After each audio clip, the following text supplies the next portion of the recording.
This is an examination of the hidden human condition. This is the Hidden Killers Podcast with Tony Bruschi. We're talking about body language and emotional intelligence today with body language and emotional intelligence expert Dr. Jack Brown joining us. Kind of doing an overview of how people react to various situations. Obviously, we've been focused in the last couple of weeks on the Alec Murdaugh trial, but we've seen so many interesting characters this year. Brian Walsh, Anna Walsh, of course, his missing and assumed deceased wife, is smiling in court. There's just so many bizarre ways that people act when they are in the spotlight, innocent or not, that we get these cues from. But it's not always as easy as I think we think it is to interpret exactly where those cues are coming from. What is the emotion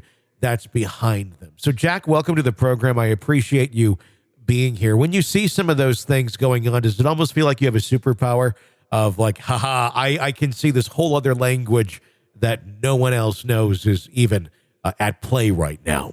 Well, yeah, I've been doing this for years. I'm a physician as well. And so I wouldn't say superpowers, but like any skill that you have, once you can initially learn it in a real logical fashion, or you can maybe have some natural skill. We all know people that are natural at sports, and it seems like they have some kind of gift. But you can also not have any skill at that sport and start from the foundations.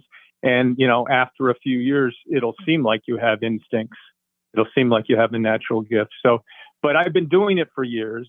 I do think there are definitely people who have a gift, and this has been proven through research that Paul Ekman has termed these people naturals. And it's about, 1 out of 300 or 1 out of 400 people have an intuitive gift for reading people. And they're not, that's not to say they're flawless. They just have a higher skill level, a considerably higher skill level. Sometimes these are directly attributed or directly focused at things called micro expressions, very, very brief expressions that occur on the face that certain people are really gifted at seeing. But micro expressions are not the whole of body language. They're an important part, but they're a subset. By no means like 3/4 of the pie, or it's maybe, who's to say exactly, but it's maybe 1/8 of the total, or, something around that, because there's plenty of other body language that people look at. So some people are really skilled at looking at that. But if I teach you or anyone else teaches you, you can definitely, through practice, become quite skilled. So I don't think I have superpowers. I've just been doing it for a number of years. So like anyone else, it does seem natural, and it does take on to a beginner, it could seem like that. And I know if I went back in time, I would maybe say that about myself sometimes, but no, I can teach you or anyone else to get to that level. As long as you have discipline and good vision, it does require vision. A person can't have poor vision, unfortunately, and you have to have powers of observation. Powers of observation is a thing that not everyone has. It's kind of like having a sense of humor or certain other qualities. A lot of people think they're good observers, but they're not. Most people are not that observant. And so it has to do with the power of focus and correlating different behaviors in time and space and kind of integrating them. That's a different skill, but it's obviously overlapping. But that's something that can be definitely honed. And it is something that even since I was a little kid, I've been envious of people who are really astute observers. Why didn't I notice that first? I remember when I was in fourth grade, some other kid would notice something. Why didn't I notice that first? And I would berate myself.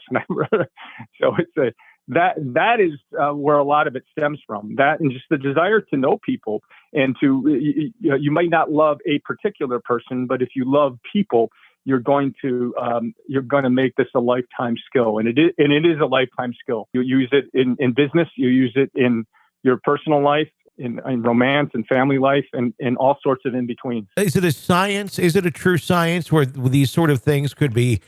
Do they hold up in court or anything of that nature? If one was to take a look at things from an evidence perspective? Yeah, two different questions. Is it a science? Absolutely, yes. Will it hold up in court? That will it hold up? Is it amorphous kind of? Focusing on your choice of words there, but that depends on the skill of prosecutors and all that. But more fundamentally, in different countries, there's different rules in jurisprudence. So in the United States, with few exceptions, body language experts are not allowed. And the reason for that, and I'm not a lawyer, but this is me paraphrasing other lawyers. The reason for that is a jury of your peers. And so your peers, it's expected that 12 people on a jury can look at a person and figure out if they're lying. What did they do to figure out if you're lying? Well, same thing that someone on the street would, or someone in the office would. What's the history on this person? What do I know about this person? And put that off to the side. So even if you know something about the person, and asterisk there, because what you know can bias you. If you like the person, you'll tend to falsely read that they're not lying. If you don't like the person, you'll tend to falsely attribute them being nefarious and lying all the time. So oftentimes the history will bias you. But put the history off to the side, even though you want to know that, but sometimes it's good to learn that after the fact. Okay. Anyway, put that off to the side. But what can you tell in real time? Well, one is body language. The other one is the verbal language, the exact words they're using, including the uhs and the ums and the burps and the farts and the long pauses and the short pauses and the crescendos and the decrescendos and all that. And then also, and that overlaps with the vocal tones, all the vocal qualities. Did the pitch of the voice get high? Did they speed up? Did they get loud? Are they speaking very softly? Mm-hmm. So those last two kind of overlap, the words, but how the words are said. There's overlap there. So that's to summarize again, the body language, the verbal language, and the paralanguage, or another word for the paralanguage is all the vocal qualities. So always think of those three things. You may not ever read anything on body language ever again, mm-hmm. or listen to an expert ever again. But if you remember one thing, always think of those three items and say, what is my gut feeling on the body language? What are they saying word for word? And then what's their vocal qualities? And if all three of those seem to be in agreement, there's a good chance that person is telling the truth, a very good chance. If something doesn't seem right, you're usually subconsciously, now when you're focusing on it, you can maybe see which one it is. But say you meet someone and they have a good reputation, but you say, something's not jiving with this person. Something doesn't seem right. It's usually one of those three things is disparate. Or maybe they're all three going in different directions. The body language doesn't agree with the verbal language, and the verbal language doesn't agree with their vocal qualities. But when they're all aligned, you have that feeling of sincerity or truth telling in a more gestalt way. And when they're not aligned, you'll have feelings like something's not right here. And so always cross-check those three things. In addition to what I said earlier, the history. But again, the history can bias us. Is it something? And the other thing that biases us is if they're really good looking, or they're really wealthy, or Sure. they're really powerful. Those things can bias us too. Is it something where an individual, if they're able to get away with things for a long period of time before finally coming to some sort of justice or being caught, is that a sign that they're just very, very good at being evasive and people not picking up on their subtle cues, because the cues that they are giving all make them feel like a very honest individual, hence why they're able to get away with things for so long? It could be, but very often those are those last three items I mentioned. Are they powerful? Are they good looking? Are they wealthy? Are they your boss? We bias ourselves. Are they taller? All these things, we bias ourselves on all these, subconsciously and consciously. Mm-hmm. And, collectively, there's a word that lots of people have heard when they're young. And when I heard it when I was young, I thought it was a good thing. and it's used, and maybe its meaning has morphed a little bit, but that's charisma. Mm-hmm. So, when we say that guy's charismatic or this person's charismatic, when you hear that word, that should set off an alarm bell. So maybe that's what you're maybe that's I don't want to put words in your mouth, but that concept, charisma, mm-hmm. and maybe that's what you're kind of going around is a person that has a lot of charisma has a lot of these qualities. Mm-hmm. Maybe they are really good with their words. Maybe they are pretty good with their body language. Maybe they are pretty good with their vocal qualities, and they're wealthy, and they're good looking, and they're tall, and they're powerful. Yeah. And the more of these qualities people have, the more likely they are to, if they chose to, perpetrate a malfeasance or a wrong or dishonest behavior, the more likely they are to get away with it.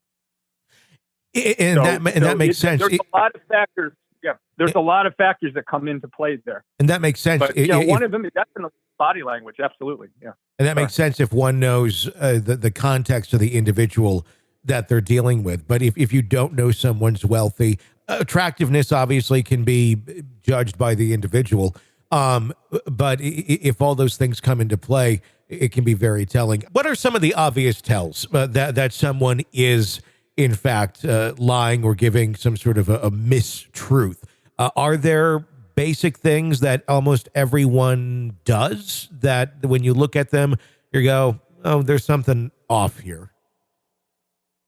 Well, there's not any one thing that always says this person is lying. But so that's an important premise. But if you look for multiple things in time and space, for example, say when you speak a sentence, the sentence takes a while to read, it takes a while to speak, and there are nonverbal sentences. So, in other words, when a body language is displayed, what happened right before it, and what happened right after it. And what happened in the rest of the body simultaneous with it. Not say the eyes moved a certain way, or the eyelids did something, or the eyebrow did something. Well, what happened on the rest of the face? What happened on the rest of the body? Simultaneous with, a few seconds before and a few seconds after. And that's essentially a nonverbal sentence. And it very much is. It's not essentially. It is a nonverbal sentence, and we call that a cluster. So that's something important. Another thing is, there's also synonyms in body language. Homonyms would be a more accurate. And so I'll give an example. I can say this person is hot, means they're attractive, or it's hot in Phoenix in July, or this new subject is hot. This is in the news, like the Murtaugh trial last week, or the pepperoni I just had for lunch is hot. There's 4 different words, definitions, but they're spelled the same and pronounced the same, and yet they mean 4 completely different things.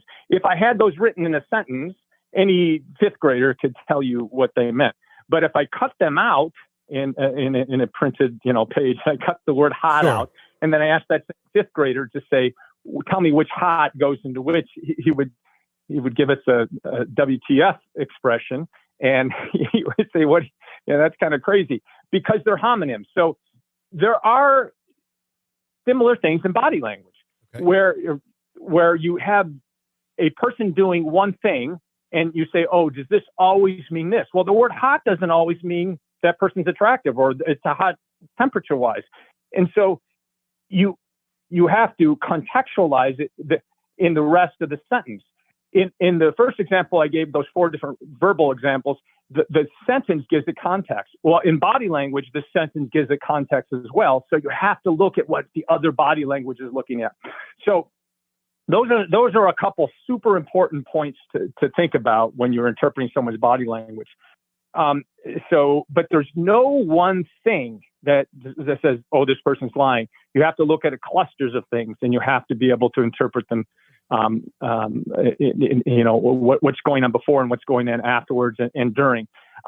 Facial touching is one that so the most common reason people touch their face, and so the front part of your head, everyone knows what the face is, but let me get a little more anatomic, and I will as we go along. But if you touch your face, the number one reason we touch our face or itch our face is not because we have a cold or an itch or a nose hair or something like that, or a fly on our face, it's because of anxiety. And so when people lie, often certain parts of their face will itch and you'll touch them. And you'll say, and someone will say, well, no, I really did have an itch there. And I believe you had an itch. You absolutely had an itch. But the itch was caused by the release of different hormones that cause, dilation of tissue secondarily, and then it can cause an itch. And those are more correlated with certain kinds of behaviors. Now, one area that is common is different facial touching is the nose, but it depends on the way you touch the nose. How so? An example might be that's not lying is when a man pulls the tip, and it's almost always the man, although you will see this with women, and that is pulling the tip of the nose, pulling the tip, between your thumb and your forefinger or index finger, and you pull the tip of the nose. That's not deception. That's almost never deception. That's what's called an alpha upregulator. When people are kind of, maybe they're an alpha personality and they're experiencing a beta moment and they're trying to climb back on the psychological horse. There's different behaviors you do. These are called alpha upregulators. One is straightening the tie. Another one is straightening the cuffs of the shirt. Another one might be even pulling up the socks. Another one is putting your hair behind your ear, even if you have short hair, even if you're a man. But women do it more, and people with long hair do it more. Those are all examples of alpha upregulators. So pulling the nose is an alpha upregulator. Though none of those are signs of deception. They are signs of anxiety, but more specifically, I'm trying to climb back on the psychological horse. I'm trying to get my alpha back. Now, if you touch the nose in a scratch or a rub, that tends to be more correlated with deception. Another place is rubbing or scratching one eye, not both eyes. It's super important here. Scratching one eye. Another one is scratching right in front of that little, semicircular cartilage that covers up our ear canal. It's called the tragus. So right in front of the tragus, right in front of the ear canal, if people use the itch 3 to 5 times, it's almost never more than 5 and almost never less than 3. When you itch there 3 to 5 times, that is also correlated with deception.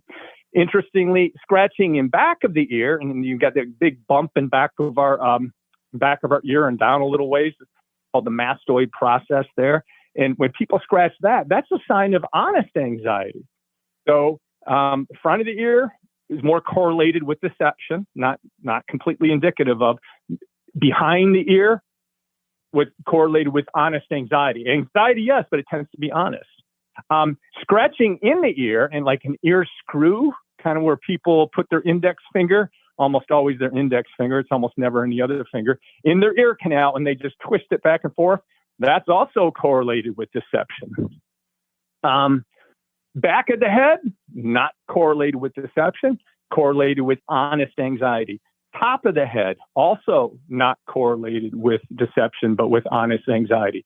Forehead, it's kind of a quasi zone. You have to go with what else is being expressed in the rest of the face at the time. That could be either, depending what's going on in the rest of the face and body. Scratching the neck, let's say you're gently fingers on one side, thumb on the other of your neck, and you're kind of gently, not squeezing it, but kind of pulling it forward and releasing, pulling it forward and releasing. That's more correlated with honest anxiety. So it covering the mouth is more correlated with deception. Scratching right below the nose and above the mouth, or rubbing or covering momentarily, more correlated with deception. So in general, so if you think, what's all those different examples I just cited, in the back of the head and the top of the head is more correlated with honest anxiety, and the front of the head or the face is more correlated with dishonest anxiety. In other words, deception. Not completely indicative of, but highly correlated with. So those are some examples on the face. Yeah. So let's say, too, we're sitting at the table, and you and I are business associates, or say we're old college roommates. We're thinking about going to business, and we haven't seen each other in a few years, and we're thinking about doing this business. And then you asked me a crucial. So we've gotten to see each other here for a few minutes, and we haven't seen each other in a while. And then you asked me kind of a key question and then all of a sudden I put my hands beneath the table. Why are my hands disappearing? Vladimir Putin always does this. His hands disappear when he beneath the table. When people hide their hands, in the dynamic nature of asking them an important question or a crucial question, and you might not have anticipated it being particularly important ahead of time, so you might not have seen it coming, right? But, why do people cover up their hands, or why do they hide their hands? That's also correlated with deception. Say a wife's at home and her husband's working, and like, why is he working late? He comes in at 8:30 or 9 o'clock instead of 6 or 5:30, and honey, why are you working late? And so what's he going to do if he's deceiving her? Well, his feet are going to close together. His hands are going to probably go in his pocket. He's probably going to answer her using shorter sentences and shorter words, so more monosyllabic and shorter sentences. He's probably going to stare at her, or he's going to look down.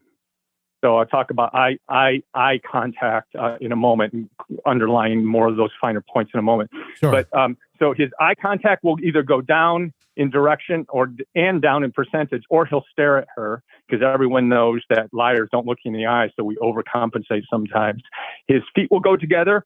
His shoulders will probably go up, so it looks like his neck's a little shorter. Mm-hmm. And he'll talk in short syllables and short sentences, or monosyllabic and short sentences, and his hands will go in his pocket. So that's kind of colloquially called turtling. So you kind of you're kind of retreating into your shell there. Sure. And so all your appendage, you can't leave the room, but you want to leave the room. And so that's a common deceptive posture or set of behaviors that people will often do with someone with whom they feel beholden, or in that particular scenario, it's really common husband-wife situation.